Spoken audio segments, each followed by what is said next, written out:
বাংলাদেশের বোলারদের তাণ্ডবে উড়ে গেল পাকিস্তান। পাকিস্তানকে হারিয়ে দিল দ্বিতীয় টি-20 ম্যাচ এবং তার সাথে সাথে এক ম্যাচ বাকি থাকতে সিরিজ জিতে নিল বাংলাদেশ। কি দুর্দান্ত, কি অসাধারণ বোলিং বাংলাদেশের, সত্যি খুবই অসাধারণ এবং দুর্দান্ত ব্রিলিয়ান্ট বল করেছে শরীফুল ইসলাম, তানজিদ সাকিব, মুস্তাফিজুর রহমান। সত্যি খুবই দুর্দান্ত অসাধারণ বোলিং করেছে।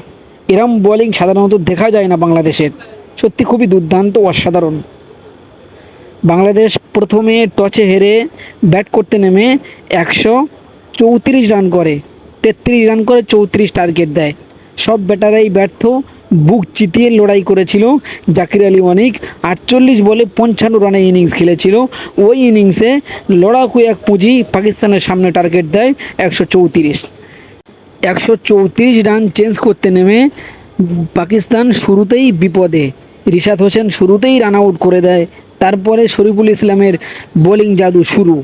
দুর্দান্ত অসাধারণ উইকেট নিতে থাকে একের পর এক বাংলাদেশের বোলাররা এবং লাস্টে ফাহিম আশরাফ দুর্দান্ত অসাধারণ এক লড়াই করেছিল বাংলাদেশের বোলারদের সাথে। দুর্দান্ত অনেক চেষ্টা করেছিল ম্যাচটি জেতানোর জন্য, কিন্তু রিশাদ হোসেনের 19 ওভার লাস্ট বলে আউট হয়ে গেলেন ফাহিম আশরাফ। সেখানেই ম্যাচ হেরে গিয়েছে পাকিস্তান। অসাধারণ দুর্দান্তভাবে জয় তুলে নিল বাংলাদেশ এবং সিরিজও জিতে গেল এক ম্যাচ বাকি থাকতে। অসাধারণ ব্রিলিয়ান্ট বাংলাদেশ টিম।